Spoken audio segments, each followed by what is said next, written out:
Primera carta a los Tesalonicenses, el capítulo 5, el versículo 16 hasta el versículo 18, dice así, la bendita palabra del Señor.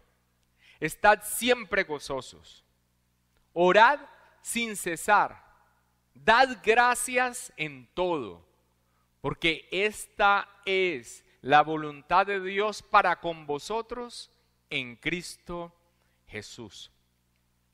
Hermanos, es común que cuando hablamos de la santidad a la que somos llamados como creyentes, nuestros pensamientos se enfoquen, cuando hablamos de santidad, nuestros pensamientos se enfoquen en el aspecto negativo de ese llamado, al dejar de hacer. A eso me refiero con negativo. Al pensar en santidad, casi siempre nos limitamos a pensar en que santidad es dejar de hacer, o sea, no pecar, al no hacer aquello que Dios aborrece, a alejarnos del pecado.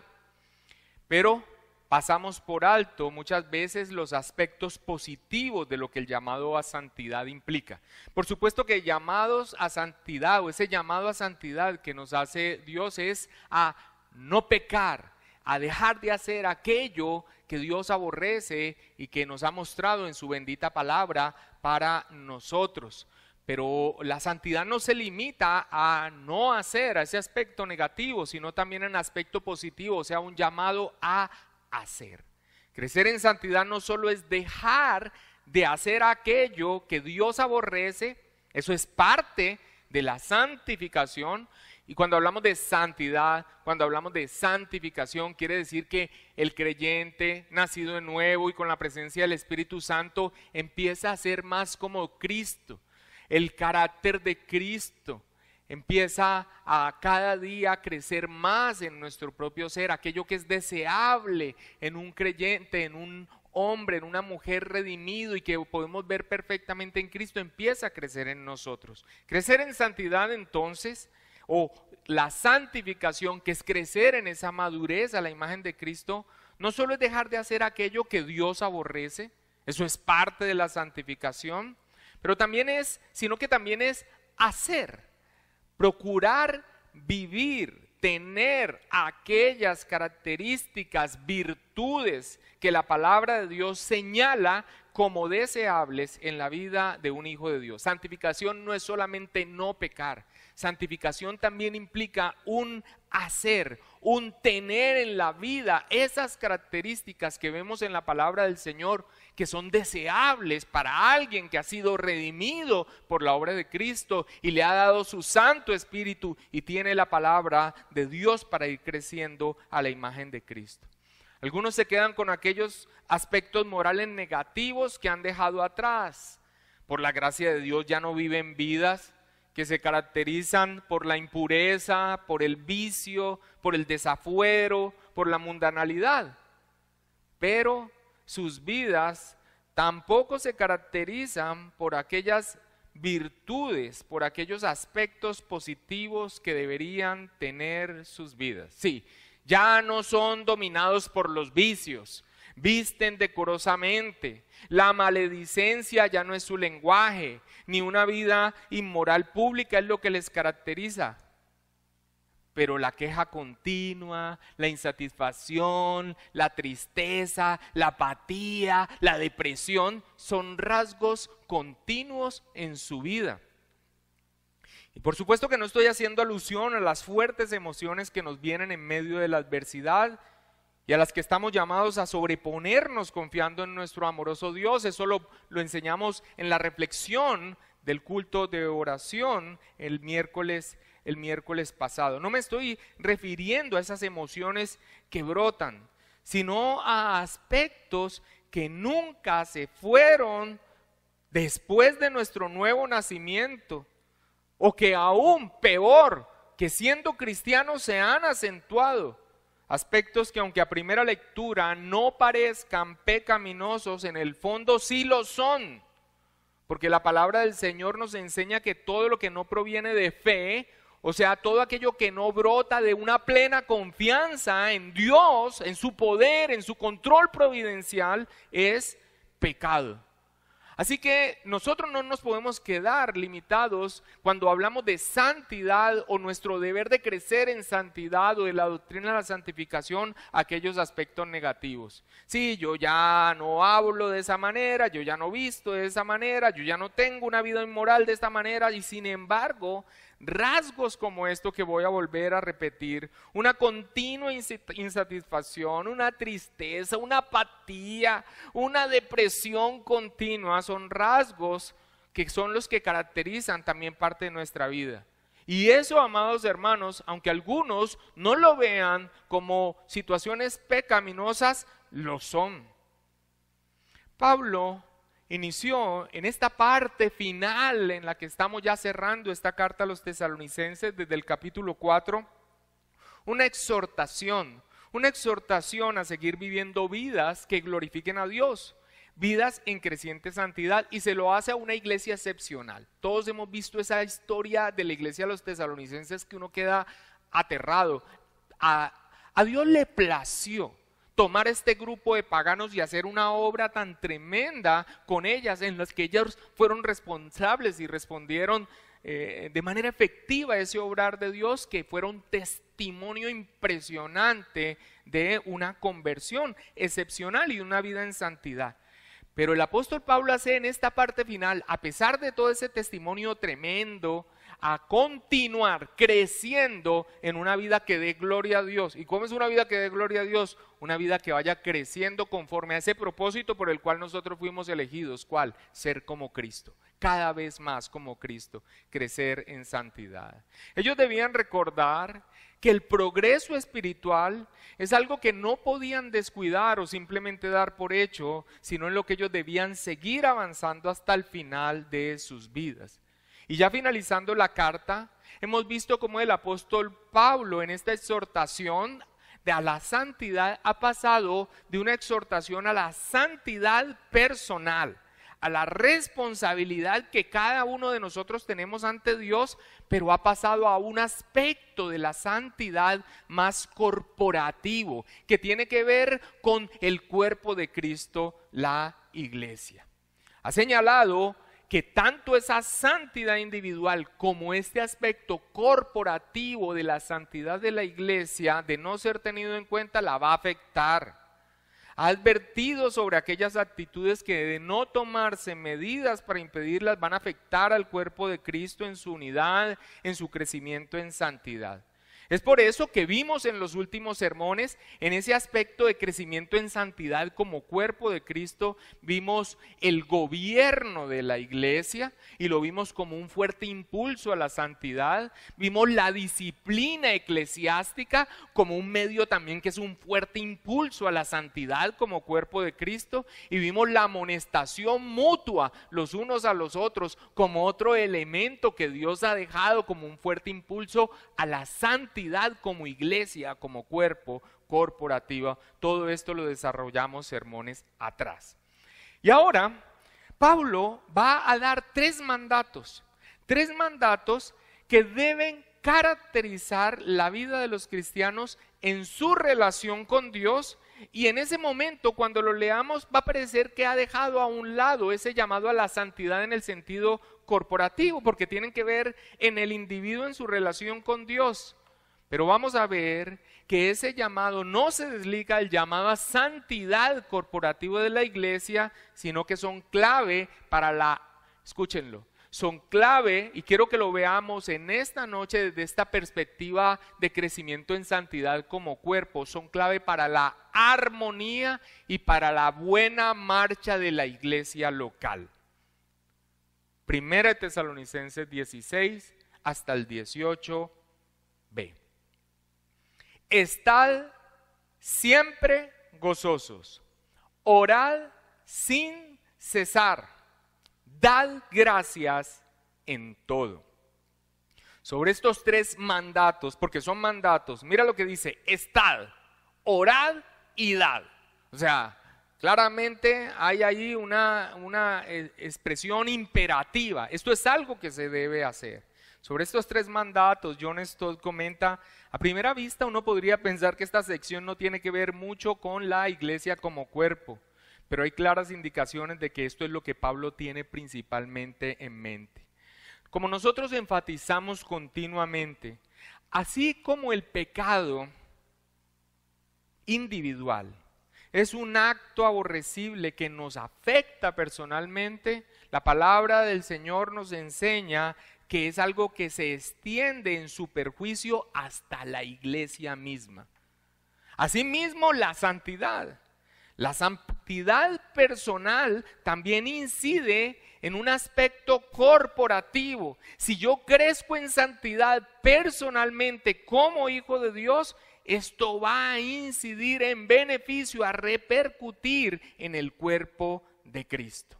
Estad siempre gozosos, orad sin cesar, dad gracias en todo. Tiene que ver, sí, con nuestra relación con Dios. Pero aquí son dados en este contexto de responsabilidad con la iglesia. Ya vimos brevemente el mandato de estar siempre gozosos en la reflexión del culto anterior, pero lo vimos allí con un énfasis personal, y esto lo hicimos por la brevedad de tiempo que se tiene en el culto de oración. Pero es el momento de que veamos este primer mandato de estar siempre gozoso como un aspecto que repercute en la iglesia.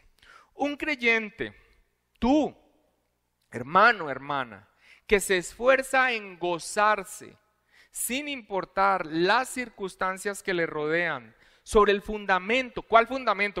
No me voy a gozar con este martillazo que me acabo de dar, no me voy a gozar cuando veo que el negocio va a la quiebra, no me voy a gozar cuando me acaban de dar un dictamen sobre una enfermedad, no me voy a gozar cuando acaban de hablar mal de mí y difamarme. No, cuando tú te gozas a pesar de esas situaciones sobre el fundamento firme del amor de Dios que nos ha cobijado en Cristo Jesús, esto fue la exposición de la prédica pasada, y sobre el cimiento, sobre el fundamento de los atributos excelsos de nuestro Padre, que Él tiene el control de todas las cosas, que Él es poderoso para llevar a cabo su voluntad, que Él es sabio y que Él va a cumplir todos sus propósitos para su propia gloria, y que en esos propósitos nosotros estamos incluidos por el puro designio de su voluntad. Un creyente que sobre esta base se esfuerza en estar gozoso va a ser un instrumento, un testimonio y una prueba a todos los hermanos de que el gozo en el Señor no es una utopía ni depende de las circunstancias. Es que se llegan a malas conclusiones de estar gozoso, solamente se puede cuando las circunstancias están sonriéndonos, cuando todo va bien. Pero no es así. Es precisamente el llamado al creyente en medio de un mundo hostil, caído, pero especialmente hostil a aquellos que profesan fe en el Señor Jesucristo y que tienen una unión con Dios en Él, a vivir circunstancias difíciles. El mundo mismo, los mismos no creyentes viven circunstancias adversas, pero nosotros como creyentes se acentúan aún más a causa de nuestra fe. Y la palabra del Señor nos hace un llamado a que nosotros vivamos siempre. Siempre, estoy bien, pastor, yo no canto, estoy bien, yo no estoy bien. No, una cosa son las cosas, lo que nosotros vivimos y las emociones que brotan en la adversidad, pero otra cosa es nuestro estado en Cristo y el esfuerzo que nosotros debemos atender a este llamado.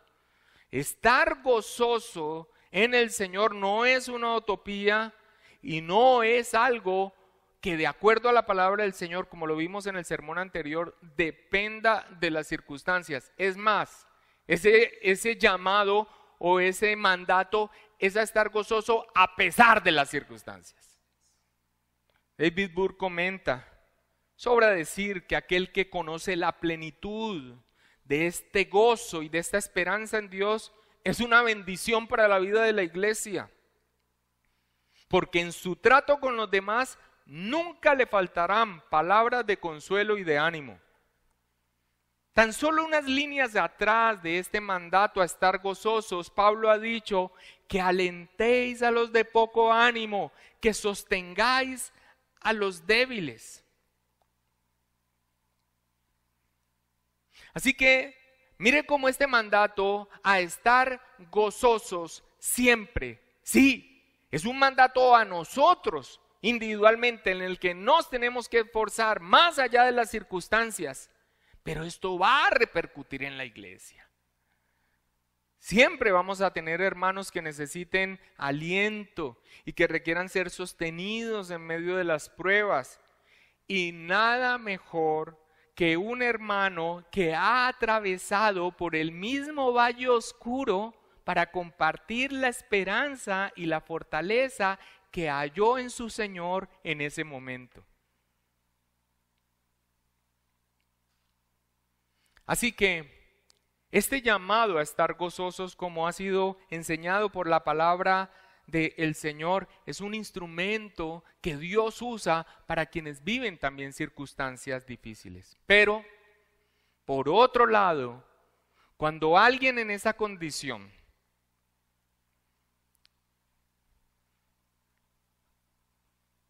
como la que hemos descrito, de tristeza, de dolor, de un bajonazo,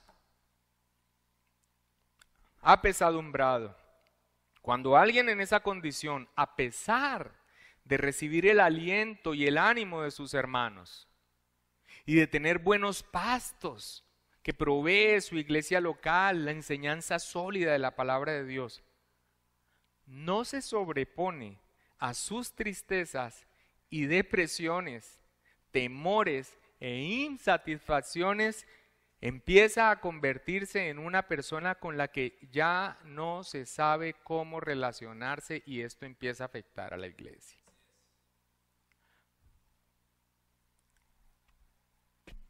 Yo no quiero ser malinterpretado en este aspecto. Que Dios nos dé la fortaleza y la madurez para animar a hermanos que tal vez se les pega la aguja cuando ven todo oscuro. El aspecto es que este es un mandato individual que afecta positivamente a la iglesia, pero cuando este mandato no es cumplido, también afecta negativamente a la iglesia.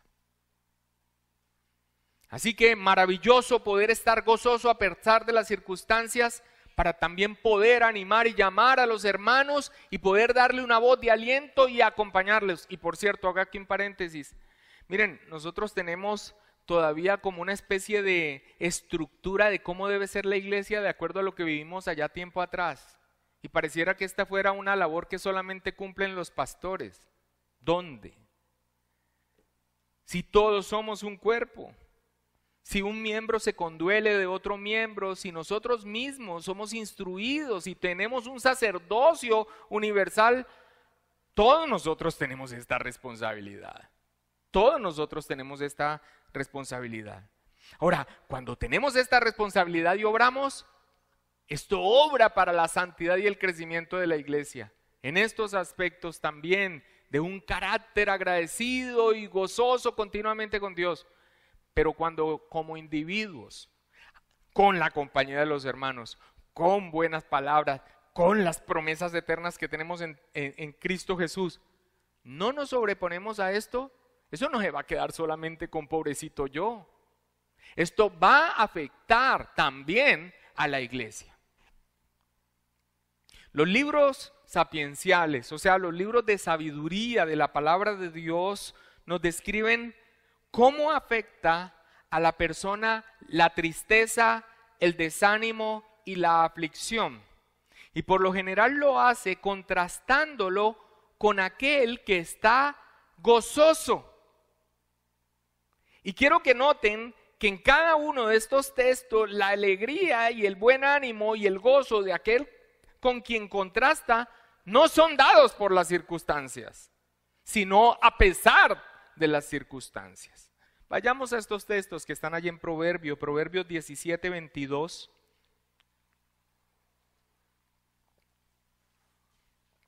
Proverbios 17, 22 dice: El corazón alegre constituye ¿qué? Ahora, quiero que lo note así. Mire que está hablando del corazón alegre, pero constituye una actitud alegre, constituye buen remedio. Ahora, si se necesita remedio es porque obviamente se está en una situación que es descrita aquí bajo estas formas gráficas, en este caso de una situación difícil, una enfermedad pudiese decir allí, pero esto aplica para todo aspecto de la vida. El corazón alegre, o sea, una actitud, a pesar de que se necesite remedio, ese corazón alegre constituye un buen remedio.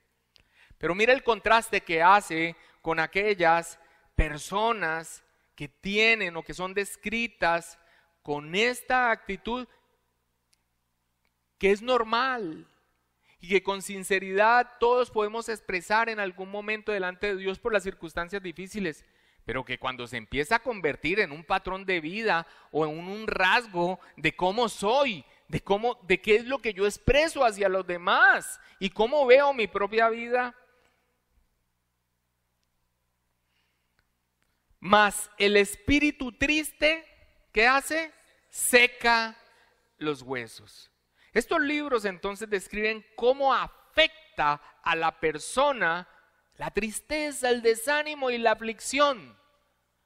Pero como vamos a ir más adelante y como ya lo estamos diciendo, no solo afecta a la persona. Ese pensamiento tan individualista de que es mi vida, yo soy yo y esto no tiene que ver con nada, eso es pensado allá afuera. En el cuerpo de Cristo no sucede así. Es un organismo santo. Por eso la palabra del Señor lo describe como un cuerpo. Adelanta un poquito más allá, Proverbios 18:14, y mira este mismo contraste. Insisto, es un contraste con personas gozosas, alegres, de buen ánimo, y que todo esto no es dado por las circunstancias, sino a pesar de las circunstancias. Mira, el ánimo del hombre soportará su enfermedad. O sea, ¿está enfermo? Sí. Pero el ánimo, la disposición, es algo que aporta aún para esa condición. Dice, mas, ¿quién soportará al ánimo angustiado? Y Proverbios 15:15, devuélvete un poco. Este texto es tremendo. Y muestra cómo ve la vida una persona que se sume en estos estados depresivos, de tristeza, de insatisfacción, de falta de contentamiento. Así ve la vida. Todos los días del afligido son difíciles. Mas el de corazón contento tiene un banquete continuo.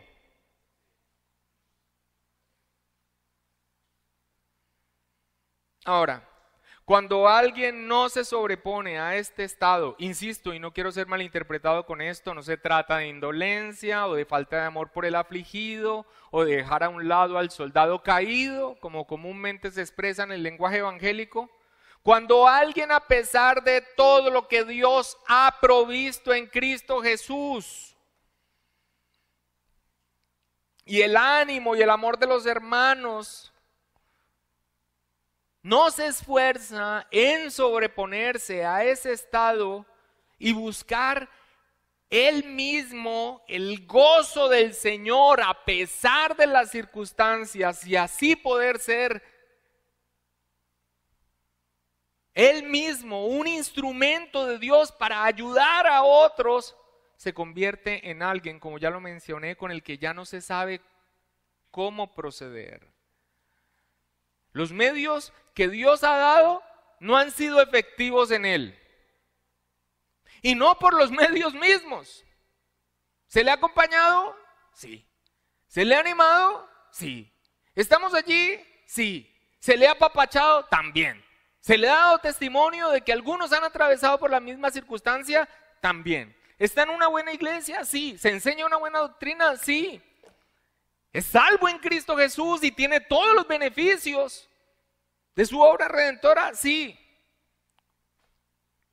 ¿Qué hacemos?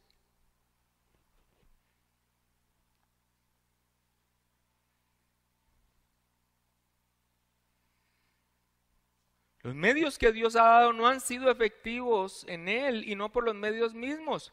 Es porque estar gozosos, como otros aspectos de la santidad, en gran parte es nuestra responsabilidad.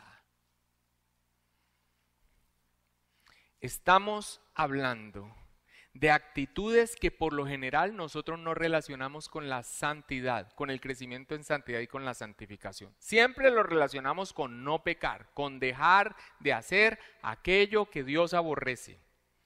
Pero los aspectos positivos, las virtudes y el carácter que también vemos en Cristo, muchas veces no lo pensamos en la santidad. Y esto es claro en la santidad. Nadie lo puede hacer sin la obra del Espíritu Santo en él. Pero tiene un aspecto enorme de responsabilidad de cada uno de nosotros. Y este aspecto de estar gozoso, como otro aspecto de la santidad, es responsabilidad de cada uno.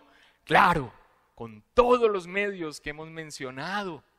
Pero si los medios están allí y no son efectivos, amados hermanos, sin ser indolentes, y pidiéndole a Dios no ser malinterpretados de dureza, este ya es un aspecto de responsabilidad personal y nadie va a dar la lucha y la batalla para glorificar al Señor con gozo a pesar de las circunstancias, sino cada uno de nosotros.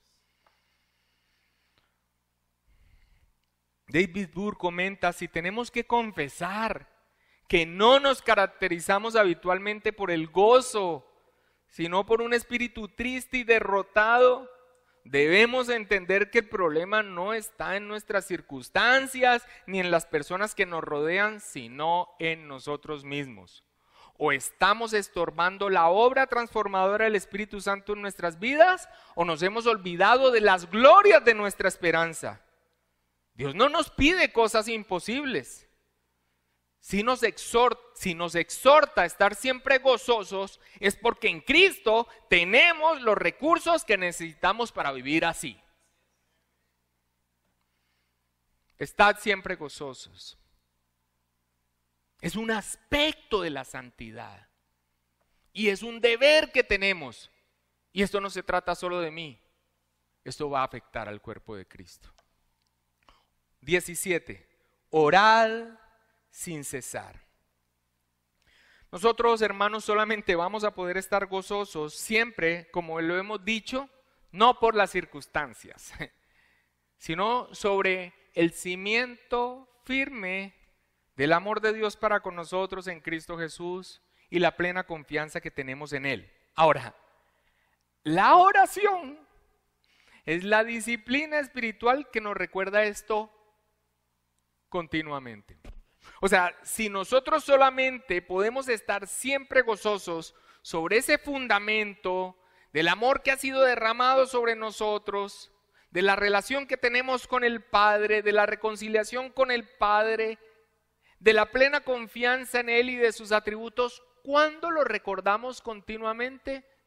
De manera más continua en nuestro día a día. Porque no todo el tiempo estamos escuchando una prédica o estamos congregados. ¿Cuándo lo escuchamos si no es, cuándo lo vivimos si no es en la oración? Porque en la oración, aún como nos enseñó a orar el Señor Jesucristo, decimos Padre. Y como lo mencionábamos en la oración iniciando este culto, eso ya nos recuerda algo, que hemos sido perdonados y que hemos sido reconciliados. Y cuando levantamos nuestra vista a Dios, ¿qué pensamos de Dios para levantar nuestra oración? Pues ¿a quién más iremos? O sea, Él es el Todopoderoso. Él es el Todopoderoso. Y Él tiene el control de todas las cosas. Sí, incluso lo que estoy viviendo. Y las cosas que estoy viviendo no se salen de su mano, sí. Y yo estoy mostrando dependencia en Él, sí. Inmediatamente estoy saliendo del rincón oscuro de mis sentimientos y empiezo a levantar mi vista a Él. ¿Y cuándo sucede eso en la vida si no es en medio de la oración? Después de que Pablo ha llamado a los tesalonicenses a estar gozosos, siempre los llama a orar sin cesar. Y ellos estaban afrontando una situación de persecución desde el principio de su conversión, que les había significado incluso tener que sacar a los misioneros que les habían compartido las buenas nuevas de salvación para salvaguardar sus vidas. Y seguro que después de la salida, después se habían ensañado con ellos. Y asimismo, siendo creyentes tan nuevos, tuvieron que enfrentar la oposición de los judíos, que fueron los primeros que estuvieron instigando contra el ministerio del apóstol Pablo. Y sumado a esto, como lo describe la carta, los continuos conflictos con antiguos amigos, con parientes, y eso sin mencionar las precarias condiciones económicas que nos cuenta Hechos, que en esos momentos se vivía en la región, y la pobreza literalmente en medio de la cual ellos vivían. Sin la oración continua que les recordaba su reconciliación con el Padre, su dependencia de Él y finalmente su descanso en su soberano proceder, ¿qué hubiese pasado con los tesalonicenses? Seguro que hubiesen desmayado prontamente. Asimismo nosotros. Leon Morris dice: el cristiano es consciente siempre de su dependencia de Dios. Sabe que el amor de Dios le rodea y que por lo tanto, aunque no puede lograr nada importante con su propia fuerza, en Dios tiene todo lo que necesita. Este conocimiento es causa de regocijo permanente y se logra mediante constante espíritu de oración. Todo esto está unido. Ahora, dice, así como dice, estad siempre gozosos, dice, orad sin cesar. Ahora, el llamado a orar sin cesar no puede ser entendido como a dejar todas nuestras responsabilidades a un lado, cerrada la puerta en lo privado de nuestro cuarto, dedicarnos a horas sin fin de oración a Dios, como muchas veces nosotros leemos en las biografías y testimonios de grandes instrumentos de Dios al servicio de la obra. Es difícil que tú pases 5 horas de oración en la mañana cuando tienes que ir a ganarte el sustento con el que glorificas al Señor en tu trabajo al cual debes llegar a tiempo. Y es difícil que tú glorifiques al Señor con un trabajo excelente cuando has estado desde las 12 de la noche hasta las 5 de la mañana en oración continua a Dios. O sea, yo quiero que aquí no estamos minimizando ni menospreciando aquellos tiempos de oración que podemos disponer para dedicarlos a Dios. Pero nosotros no podemos malentender este orar sin cesar como que es un llamado a que sea una actividad prolongada que no es compatible con el día a día. Debemos apartar tiempo para esa oración dedicada a Dios. Y debemos apartar tiempo aquellos que estamos casados en unión con nuestra esposa, somos uno solo, y con nuestros hijos. Y por supuesto, cada vez que tenemos la oportunidad para orar con nuestros hermanos. Y claro, aquí en medio de la iglesia de la cual hacemos parte. Pero orar sin cesar solo se podrá cumplir realmente, como alguien bien lo describió, cuando nuestra mente nunca deja de estar en la presencia y comunión de Dios, aun cuando no esté formulando peticiones concretas. Tiempo atrás, y esto no es una excusa, pero tiempo atrás a veces nos expresábamos como hombres de estudio de la palabra del Señor, pero no de mucha oración. Y tal vez era porque en nuestro crecimiento veíamos estos testimonios de aquellos que estaban orando 4 o 5 horas antes de salir a sus labores. Jesús, ¿cuándo? No, ese no soy yo. El asunto es el siguiente, que profundizando y creciendo en el Señor, en la mente de aquel quien Dios está siempre presente, siempre, en las circunstancias, en las relaciones, en las labores, en todo momento está Dios siempre presente, tiene una vida de continua oración. Leon Morris dice, no es el mover los labios, sino el elevar el corazón, lo que constituye la esencia de la oración sin cesar. Y trae una ilustración de dos amigos emprendiendo una larga caminata. Y líbranos Dios de tener nosotros un paralelo con una descripción que simplemente quiere ilustrarnos. Pero estar en una oración continua, sin cesar con Dios, es como dos hombres que inician un largo trecho. No todo el tiempo están hablando, pero siempre sabes que allí está la presencia de Él. Y cuando hay un desvío en el camino y volteas a preguntar al que está guiando por dónde es la ruta, y un señalamiento es suficiente para seguir hacia allá. Y probablemente haya un detenimiento para tomar alguna instrucción mayor en un paraje del camino. Pero todo el tiempo estás con Él y Él está contigo. Y van juntos. Y sabes de su presencia. Y te consuela su presencia. Ahora, obviamente esta es una ilustración limitada, pero que de alguna manera ilustra un poco lo que significa orar sin cesar. Debemos orar, debemos apartar un tiempo, debemos orar con nuestras esposas, con nuestros hijos, con nuestros hermanos y con la iglesia, y debemos dedicar tiempo encerrado en lo privado de nuestro cuarto. Pero orar sin cesar es estar continuamente en la presencia y comunión de Dios, teniendo presente que en todo tiempo estamos delante de Él y que somos sus hijos y que ve nuestro proceder y que nosotros somos un testimonio y que nuestro actuar tiene que ver en ese momento con algo que Dios está viendo. Eso es una comunión continua. Y solamente si la entendemos así podremos cumplir ese mandato. Y cuando nosotros estamos así continuamente, nos estamos recordando continuamente nuestra dependencia y continuamente estamos recordando quién es Dios.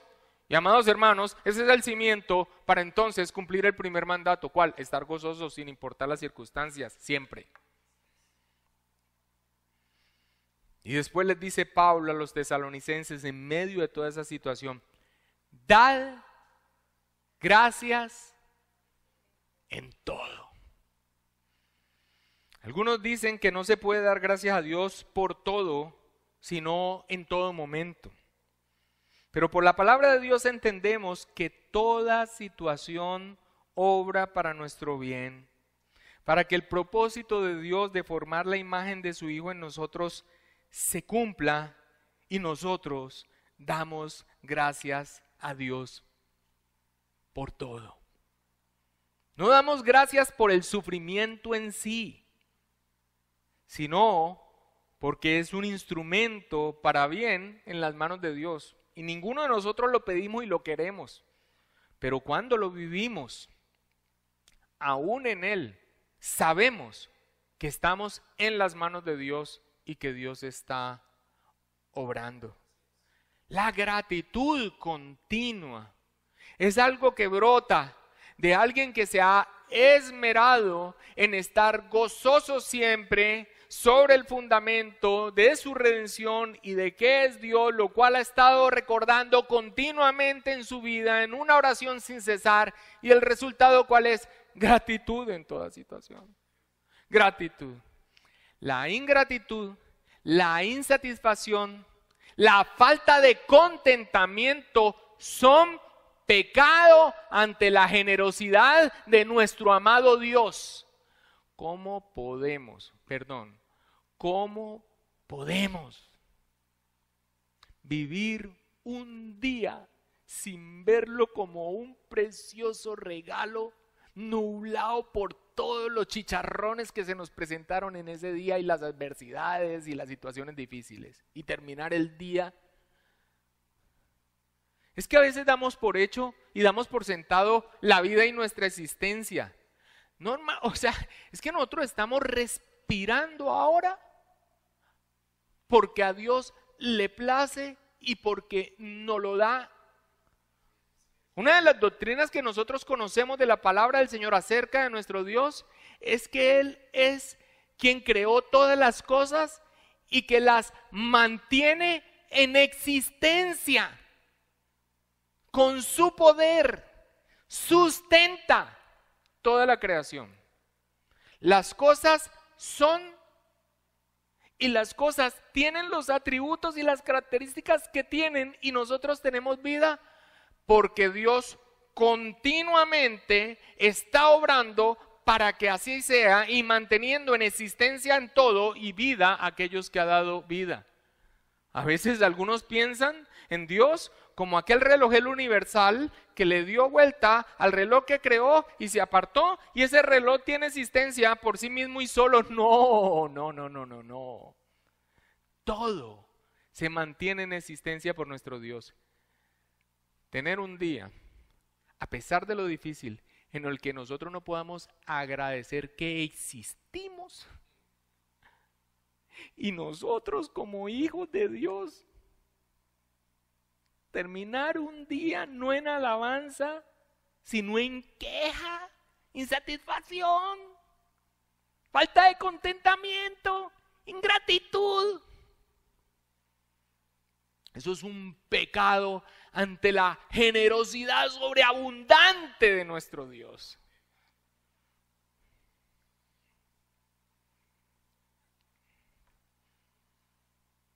Gran ganancia es la piedad acompañada de contentamiento, porque no hemos traído nada a este mundo y sin duda nada podremos sacar. Así que teniendo sustento y abrigo, estemos contentos con esto. Ahora,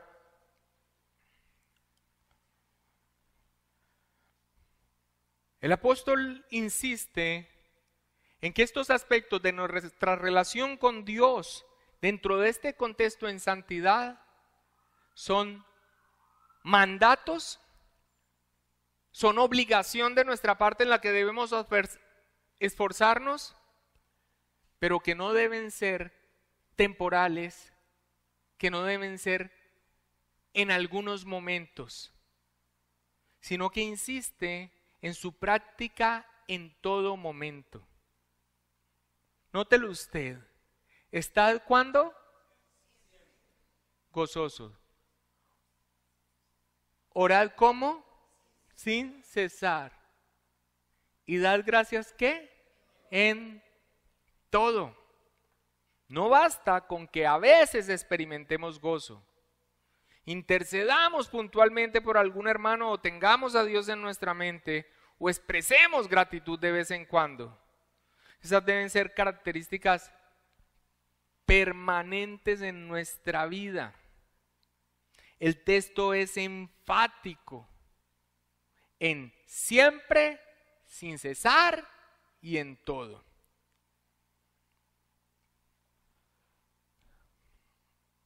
Y David Burke comenta que aunque estas exhortaciones parecen utópicas para algunos, imposibles, porque ¿quién es capaz de mantenerse siempre gozoso cuando la vida está llena de contratiempos y pruebas? ¿Quién puede orar sin cesar cuando tiene que atender otras cantidades de responsabilidades?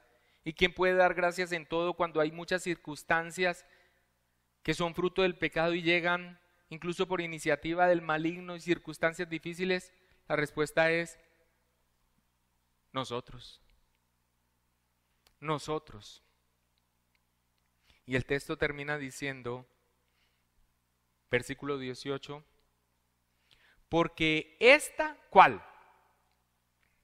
Estar siempre gozosos, orad sin cesar y dar gracias en todo, porque esta es la voluntad de Dios para con vosotros en Cristo Jesús. Y es que allá atrás, cuando inició esta última parte de la carta, un llamado a la santidad que inició con un llamado a la santidad individual y que pasó ahora al final a un llamado a la santidad corporativa como cuerpo de Cristo, es la voluntad de Dios. Allá al iniciar dijo en el capítulo 4, versículo 3, pues la voluntad de Dios es vuestra santificación.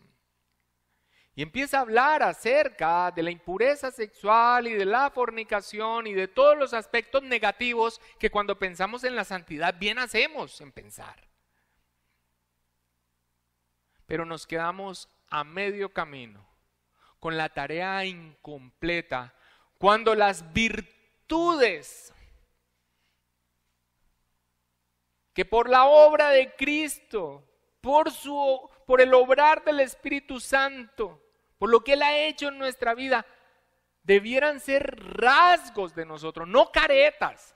Esto ya lo vimos en la prédica anterior. No se trata de caretas, se trata de sobre un fundamento cierto, esforzarnos en lo que nos corresponde. Y esto no se trata solamente de mí, esto va a afectar a los demás, y los puede afectar para bien cuando lo estoy viviendo, para beneficio de otros, pero sin lugar a dudas va a afectar a los demás. Porque, permítame en esta reflexión al respecto, si todo lo que Dios ha provisto para este creyente que ha redimido y tiene promesas tan excelsas, firmes en Cristo Jesús para la eternidad, y se sabe reconciliado, y le ha dado unos hermanos, y ha sido instruido en la verdad para vivir por fe y no por vista, y tiene su consuelo y su esperanza en las cosas futuras, y continúa en un estado de continua insatisfacción, tristeza, apatía y depresión como rasgos continuos en su vida. ¿Qué pasa? No es que las circunstancias que vive,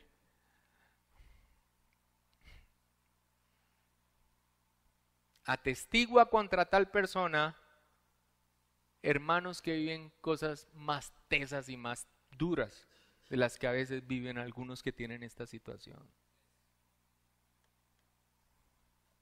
No, pero eso es no ser muy duro. No, porque si lo estamos viviendo estos mandatos en nosotros mismos podemos ser instrumentos, pero una vez que todos los medios que Dios ha dado para vivir estas vidas de que nosotros se pueda decir, haciendo alusión a una expresión del Antiguo Testamento, son tierra deseable, y seguimos en esta situación, sin lugar a dudas, el problema es mío. Hay un aspecto de la santificación, en este sentido de lo que debemos hacer, que no estamos haciendo. Y así como algunos fallan en la mortificación del pecado, algunos fallan en el avivamiento de estas virtudes.